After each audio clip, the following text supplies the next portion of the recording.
Então vamos lá. Que dia importante, né? Que dia incrível que nós estamos tendo hoje.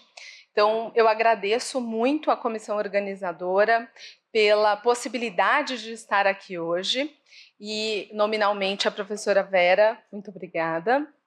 E a gente vai falar agora, ficou para mim a missão de falar do doente renal, né? Que fácil! Que tema pequeno que está aí na tela para vocês, né? Me deram 30 minutos, eu prometo que eu vou ficar no tempo, tá bom? Então, quando a gente fala da reabilitação para o paciente com doença renal, tem tudo a ver com a gente aqui hoje, né? Porque, afinal de contas, o paciente com doença renal é o paciente que, classicamente, 60% deles tem a doença cardíaca como a motivadora para a doença renal, como o start para a doença renal, né?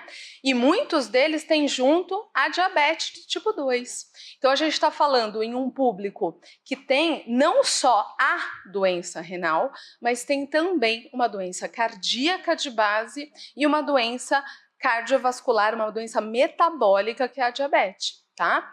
Então, quando a gente olha para esse paciente, a gente tem a necessidade de um processo de avaliação muito mais rigoroso para a prescrição do exercício, mas normalmente é aquele paciente hipertenso que já tem a doença renal e que nem sabe, que já está apresentando aquela diminuição da taxa de filtração glomerular e está cuidando só da hipertensão, tá? Está olhando só para a hipertensão ou está olhando só para a diabetes. Então, por que a gente tem que fazer exercício no paciente com doença renal? Independente da classificação dele frente à taxa de filtração glomerular. A gente precisa fazer exercício porque a gente já sabe há bastante tempo na literatura, são mais de 35 anos que a gente tem boas evidências que cuidar desse paciente com a doença renal significa melhorar a qualidade de vida, significa diminuir os eventos cardiovasculares, né? Então, normalmente, a taxa de risco, o risco relativo de um paciente com doença renal apresentar algum evento cardíaco é 40% maior do que na população sem a doença cardíaca concomitante à doença renal, tá? Então, fica claro e fácil para mim defender mais uma vez aqui o exercício, né? Independente da alteração da taxa de filtração glomerular, a gente já tem amplas revisões sistemáticas, aqui eu cito a Segura-Hort e a Suzene, que mostram já para a gente há mais de 20 anos, né, ou já próximo disso, o quanto que é importante a gente fazer o treinamento físico em adultos com a doença renal crônica, tá? E nos pacientes que têm a classificação 5 da doença renal, né, aqueles pacientes que já fazem algum tipo de terapia substitutiva, isso é ainda mais importante, isso é ainda mais determinante, tá? Então, quando a gente vai olhar para esses doentes, esses pacientes que têm a doença renal, e a gente olha para o risco relativo de mortalidade, a gente percebe aí nesse gráfico que com o aumento da idade, a gente percebe um aumento importante da mortalidade independente do sexo e da idade, mas aquele paciente que faz algum tipo de atividade, ele tem a inversão dessa curva, ele tem a diminuição do risco relativo para morte, principalmente de origem cardíaca, para os eventos cardíacos, tá? E quando a gente fala dessa aproximação, né, do porquê que eu estou preocupada com esse paciente renal e por que eu aproximo ele tanto do paciente cardiopata, né? Porque a fisiopatologia da doença renal tem exatamente os mesmos componentes ou componentes muito parecidos com a da doença cardíaca. Então, a gente percebe que o paciente que tem a diabetes, opa, sabia que eu ia fazer isso, eu só estava esperando quanto tempo que ia levar para eu passar um slide na frente. O paciente que tem a doença Diabetes, a diabetes, um paciente que tem uma lesão endotelial, um paciente que tem uma disfunção cardíaca, ele vai retroalimentar um ciclo vicioso que vai trazer um processo de lesão renal, tá?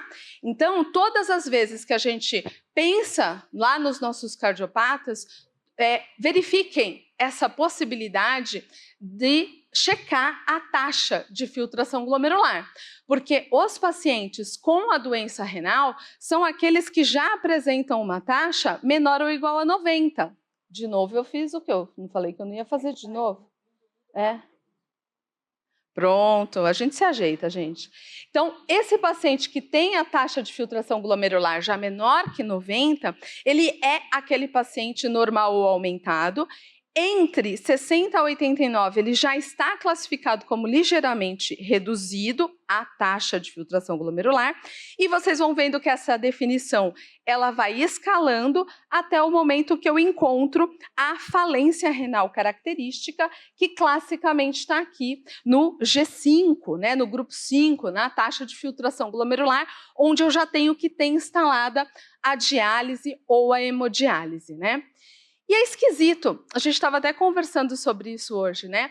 Para eu montar essa aula, eu fui buscar muitos artigos, apesar de ser uma das minhas linhas, a doença renal, e eu estar voltando a ela agora nos nossos planos, a gente não vê tanto artigos falando sobre a síndrome cardiorrenal. Eu fiz uma busca rápida aqui de novo, que eu refiz hoje aqui durante o dia.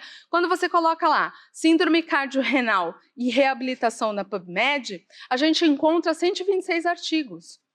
Falei, oi? Aí dei uma aumentada ali, mudei o reabilitação, subiu para 726. Falei, nossa, não estou sabendo mais fazer a pesquisa na Pub, né? Mas eu já tinha encontrado essa dificuldade antes, eu só fui reafirmar para mim hoje. Por que a gente não aproxima, né? Por que a gente olha o paciente em fatias, separado, isolado? Eu acho que hoje aqui a gente já teve a prova de que a gente não pode fazer isso, né? Porque afinal de contas, a gente sabe que esse slide que mostra que é voltado para a doença renal, né? Que a alteração de fibra muscular que esse paciente vai ter a anaeróbia e a aeróbia. Ele vai ter limitação da capacidade funcional. Isso não é exclusivo do doente renal, né? Todos os nossos cardiopatas, os nossos pneumopatas, eles têm essa característica de diminuição de capacidade funcional. Se eu tenho diminuição de capacidade funcional, eu tenho diminuição de contratibilidade, consequentemente eu vou ter fadiga, eu vou ter dispneia, eu vou ter limitação ao exercício, e aí eu vou ter redução de qualidade de vida. O que neste fluxograma é diferente de tudo que a gente já discutiu hoje? E eu estou dando uma aula praticamente fechada com a doença renal, né? Com pacientes com a doença renal. E a gente também já sabe logo do lado que o exercício físico faz tudo isso que a gente sabe que o exercício faz. A gente só tem que fazer os nossos pacientes aderirem, e isso não é mole não, né? Porque inclusive a gente tem uma limitação para aderir ao exercício, né, gente? O exercício diminui a inflamação, ele diminui a atividade simpática, ele diminui a atrofia muscular, ele aumenta a fibra do tipo 1. Poxa, a gente já sabe de tudo isso, né? A gente sabe que isso aqui é um resumo. E detalhe, isso aqui é um resumo focado no doente renal. Vejam aí as referências, a gente já sabe de tudo isso. O que então a gente tem que fazer para diminuir a mortalidade dos pacientes com doença renal crônica por eventos cardíacos, né? Quais as estratégias? O que a gente tem que avaliar nesses pacientes e prescrever diferente? Tem alguma coisa que a gente vai precisar fazer diferente? Quando a gente olha só dentro do extrato do doente renal, nas subclassificações do paciente que tem a insuficiência renal, que tem a doença renal, parece que não, tá, gente? Os pacientes, tanto lá do G1, que eu mostrei a classificação, até o G5B, eles são pacientes que respondem de uma forma muito organizada ao estímulo do exercício. Mas a gente vê que, óbvio, conforme mais a incapacidade física está presente, mais ele responde a doses até menores de exercício, né? Então, esse processo de mudança de estilo de vida que a gente tem que continuar pregando e que a gente tem que trazer esses pacientes, porque, de verdade, nós que atendemos reabilitação cardiovascular e metabólica, né? Quais são os pacientes que a gente tem hoje na clínica que tem só doença renal? Ou que a gente sabe que tem doença renal? Que a gente trata cardiopata e pneumopata. A gente nem sabe se o paciente tem ou não algum grau de insuficiência, e muitas vezes ele já tem, tá? Essa mudança de estilo de vida que a gente propõe, a gente nem precisa, na verdade, do diagnóstico da doença renal. A gente sabe que se a gente tratar esse paciente e propor exercício físico, mudança de dieta, cessação de tabagismo e controle de peso, a gente vai ter uma resposta positiva. Esse paciente vai diminuir proporcionalmente o risco de evento cardíaco. E aí, a gente tem aqui nessa citação, essa revisão, e vocês vão ver que a maioria dos slides eu trago aqui revisão sistemática com meta-análise, porque realmente é um assunto, principalmente nos pacientes hemodialíticos, muito pesquisado, né? A gente observa que a gente vai prescrever o exercício para esse paciente com doença renal crônica ou aguda, mas aqui eu estou fazendo uma fatia para a crônica, tá? Com o mesmo jeito que a gente faz prescrição para cardiopata clássico. A gente vai fazer o teste de esforço máximo, né? E a gente vai buscar a VO2, a gente vai verificar qual é a frequência cardíaca de treino e a gente vai conseguir perceber que a variável da VO2 de pico está mais diminuída no paciente que tem, junto da cardiopatia, a doença renal crônica. E mesmo neste trabalho, quando eu comparo indivíduos saudáveis com indivíduos com doença renal crônica, eles têm uma diminuição na VO2 pico, tá? E aí, esses níveis de VO2 pico são menores, lógico, do que aqueles comparados quando a gente está avaliando um paciente com IC, tá? Mas eles são diminuídos frente à população total, frente à população dita saudável, a população adulta dita saudável. Então, eu vou fazer o teste máximo. Eu vou fazer um teste de esforço que eu vou tentar estratificar a prescrição, que eu vou tentar melhorar, otimizar a minha prescrição de exercício, mas naqueles pacientes que eu já sei que tem a doença renal crônica, a gente percebe que essa estratificação é ainda mais importante para os pacientes a partir do nível 3B a 5. Então, aqueles pacientes que já estão mais afetados pela taxa de filtração glomerular, mais baixo o nível de filtração. E hoje a gente também observa que os clínicos olham também muito os níveis de albumina, né?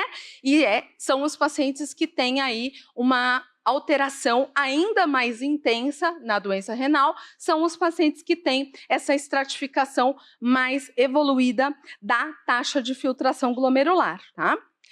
E aí, quando a gente vai, então, pensar nesse paciente, pensar nas estratégias de tratamento para esse paciente, eu acho que ficou muito claro também no dia de hoje que a gente precisa levar em consideração os sinais e os sintomas do paciente. Qual é a queixa principal? A gente, às vezes, faz lá o teste máximo, a gente consegue, quando a gente não consegue o máximo, a gente vai optar pelos submáximos. Então, vou fazer um teste de caminhada, vou fazer o shuttle, vou fazer o que eu consigo e o que eu sei de melhor fazer, né? Porque os testes também precisam que a gente domine essas variáveis, né? Entenda essas variáveis, não adianta só testar por testar.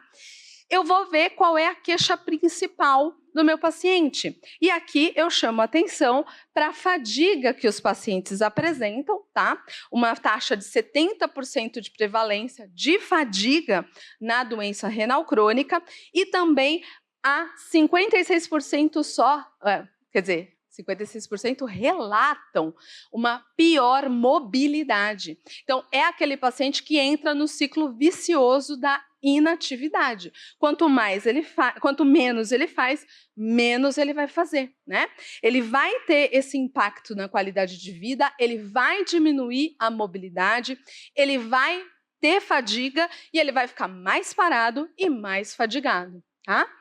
E aí, continuando esse processo de avaliação, ok, Vivian, eu não tenho como fazer o teste máximo e um desafio fazer teste máximo em paciente hemodialítico, né, gente? Vamos lá, né? Não é assim essa Brastemp, né?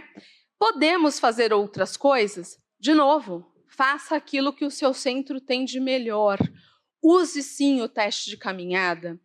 Use sim a espirometria, ela pode balizar muito do nosso tratamento. A gente sabe que a capacidade vital às vezes é negligenciada e numa espirometria eu tenho condições de aferir isso de forma objetiva. Tá?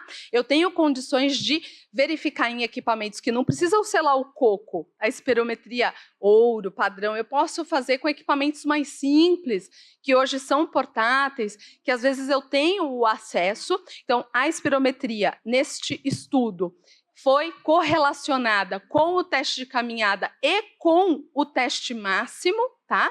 Para aí a observação da VO2. Então, a gente tem essa aproximação na renal. A gente pode usar outros tipos de teste, tá? Usem esses testes. Vivi, eu não tenho.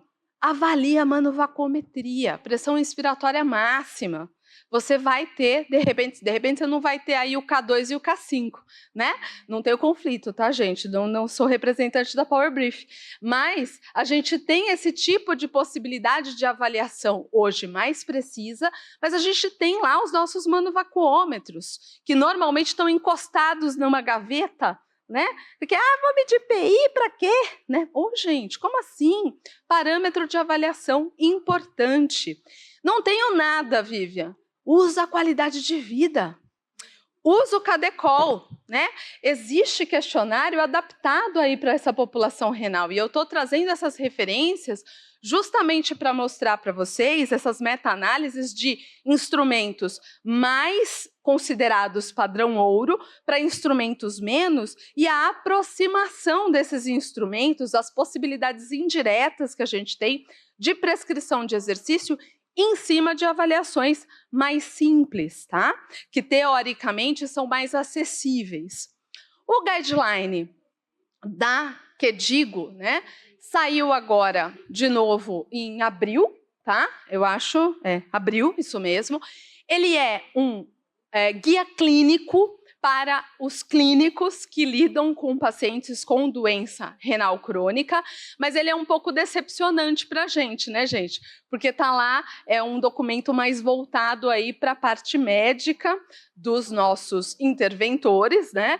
Mas ele tem informações sensíveis fisiopatológicas, não houve grande mudança nessa atualização, a gente tinha uma de 2022, a gente veio agora para a de 2024, não houve grande mudança, mas eu continuo com aquelas perguntas do quando fazer o exercício, qual modalidade usar. Poxa, eu faço aeróbio? Eu faço resistido? Eu faço combinado? Eu também sou fã do combinado, tá, gente? Apesar de já ter levado um golpe aí do combinado na minha tese de doutorado, né? Não deu melhor que o aeróbio, empatou, né? Mas era escoliose idiopática do adolescente, tá tudo bem. A gente continua perseguindo a modalidade combinada, que também eu tenho um viés aí por ela, né? E aí, a gente também tem que pensar que a gente tem que avaliar a intervenção que a gente está propondo, porque os nossos pacientes, às vezes, não percebem o quanto eles estão melhorando, por incrível que pareça. Tá? Você fala, mas dona Joana, a senhora vinha no metrô, chegava aqui, tinha que sentar 15, 20 minutos de falta de ar, e agora a senhora está ótima, né? Ai, não, filha, não estou ótima. Ainda tenho que melhorar muito, né? Dona Joana, vamos lá. A gente já se preocupou muito com essa questão de como prescrever, de qual modalidade prescrever, e a gente desenvolve a linha lá da prescrição do exercício pro doente renal crônico. Aí eu olho para o hemodialítico, tá? Que é a nossa linha, desde lá de 2013, quando a gente começou, 2012, que a gente começou os primeiros trabalhos lá na nossa unidade, na Santa Casa de São Paulo, e a gente conseguiu mostrar tanto o uso da pressão não invasiva durante a diálise, a segurança, tá? Que as pessoas têm medo de pôr pressão positiva no paciente renal. No paciente renal que está em hemodiálise, mais medo ainda, sendo que é o momento que ele está mais controlado, né, gente? Então a gente usou, publicou esse trabalho, mostrou a melhora do teste de caminhada dos 6 minutos em paciente que usava pressão positiva por 30 minutos na diálise. Você fala, oi? É essa a primeira referência, tá bom? Dou o QR Code aí, eu posso conversar com vocês mais tempo sobre esse trabalho, que é o meu mestrado, né? Que foi a minha linha de mestrado. E, na sequência, a gente fez esse da eletroestimulação com os pacientes com doença renal crônica. E a gente já sabe hoje que a eletroestimulação é um recurso muito seguro, muito interessante quando aplicada principalmente nos pacientes com maiores níveis de incapacidade, e a gente tem aí o eletroestimulador em quadríceps durante a hemodiálise, tá? Então o paciente vai ficar lá sentado na cadeira de 3 a 4 horas e vai fazer exercício, nem que seja o passivão na base do eletroestimulador. A gente precisa fazer isso, tá? E aí quando a gente fez isso, os nossos meninos lá da ortopedia deram risada da gente. Não tá passando? Deu uma travadinha. Agora foi.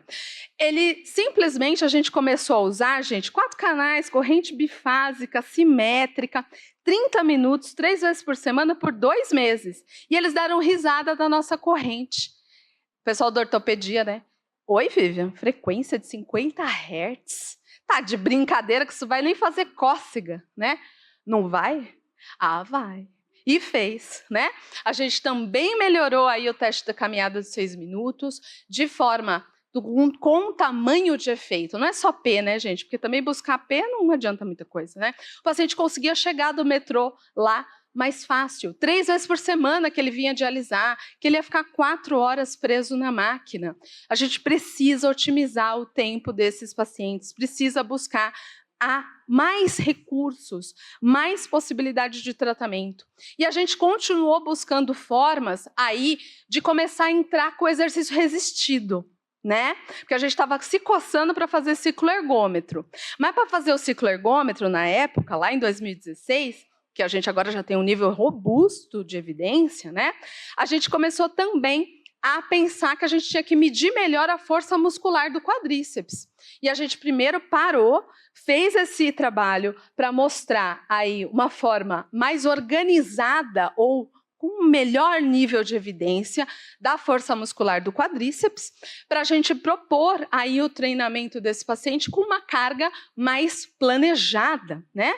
E começamos, então, a usar essa padronização de avaliação de força muscular de quadríceps para conseguirmos, então, fazer o trabalho com a cicloergometria, mostrando aí que esse paciente na diálise pode sim treinar com o cicloergômetro 3 vezes por semana, na diálise, 1 hora depois de começar a diálise, tá, gente? A gente espera aí uma dada estabilidade, principalmente naqueles pacientes que já estão fazendo a diálise há mais de 6 meses, tá? Então, óbvio que eu estou falando de um paciente de um nível de segurança maior, eu ganho um range maior, tá?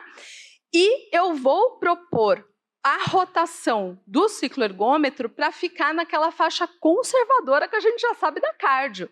50% a 70% de frequência cardíaca máxima, calculada por Carvonem, se eu não tiver o teste de esforço máximo, tá? E vou sustentar isso por 30 minutos. Quando a gente chegou lá as primeiras vezes com o cicloergômetro e para fazer essas 24 sessões, um período curto, né? Um follow-up curto depois também, todo mundo ficava meio assim, vai perder cânula, vai... Não, não tem evento adverso. Sim, nós vimos hipotensão, claro, que inclusive é relatado na literatura para o doente renal crônico, e aí a gente tinha que ir na diminuição da intensidade e usar o Borg para nos apoiar nessa intensidade, tá? Mas foi isso, gente. Nem a cãibra, que o pessoal tanto fala que aparece, não surgia tanto para a nossa população não, tá? E aí, eu tenho que terminar mostrando para vocês que eu falei tudo que a gente já sabe até agora, né? Não dei grandes novidades, eu tenho que te falar de novidade. O pessoal está preocupado aí com a inteligência artificial, né? Eu acho super que ela... Skynet, né, gente? Eu sou do período aí do Exterminador do Futuro. Então é lógico que eu tenho um pouco de receio desse bicho, mas é um bicho que pode nos ajudar muito, tá? Só que esse estudo que acabou de sair mostra pra gente no New England que alguns pacientes, alguns não, são cerca de 11 mil pacientes aqui nesse estudo, foram acompanhados por um ano com a avaliação já tradicional, doença renal, sendo acompanhado por um ano, com o tratamento usual, então indo lá no nutricionista, indo no médico, fazendo as suas consultas periódicas, e o paciente que foi monitorado por um algoritmo, para você verificar se ele não estava com alguns sintomas que ele relatava, se ele não precisava ir antes ou depois buscar acompanhamento médico ou acompanhamento profissional, tá? E aí a gente percebeu, para desastre da publicação talvez, que, gente, os pacientes em um ano internaram a mesma coisa, 20%. Em tratamento usual ou com a inteligência, com este algoritmo da inteligência artificial, pesquisando o paciente, monitorando o paciente, tá? E aí, a gente também precisa falar para vocês, claro, também discutimos aqui a semaglutida, né? E aí, Vivian, estão usando nos pacientes com doença renal? Esse trabalho também acabou de sair, está nesse mês lá no New England, vocês podem ler ele, é um estudo interessante, 3 anos de segmento de pacientes com diabetes do tipo 2, que também são renais, tá? Que têm a insuficiência renal e que foram tratados com a semaglutida ou com placebo, tá?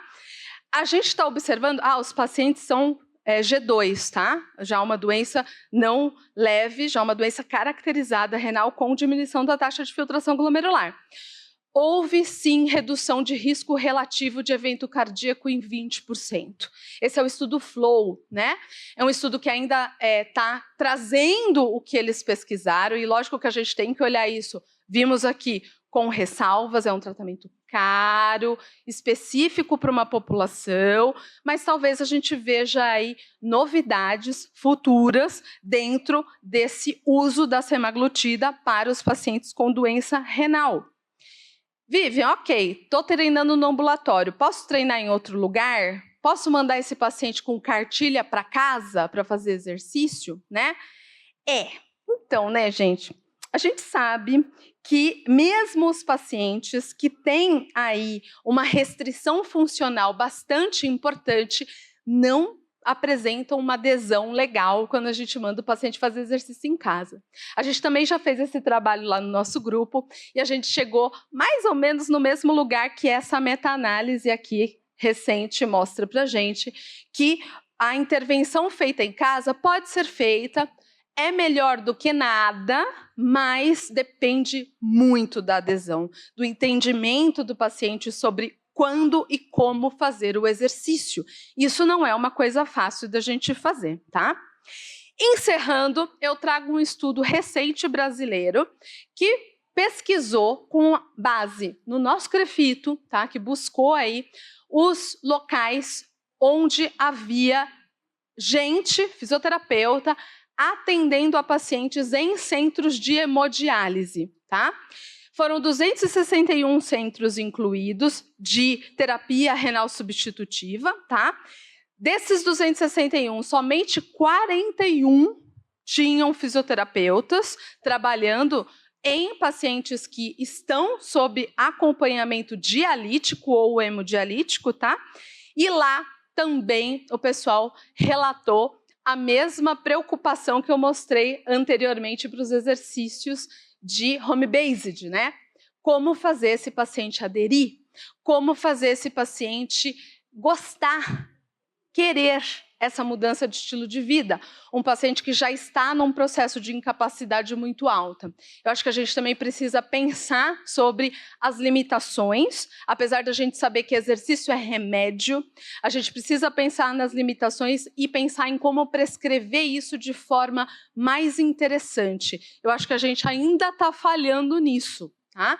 Então, a gente precisa estruturar esses exercícios, mas a gente sabe que exercício salva, e isso ficou muito claro lá para a gente. Os pacientes internam menos, eles vêm ver menos o nosso IP amarelo e a gente fica feliz com isso.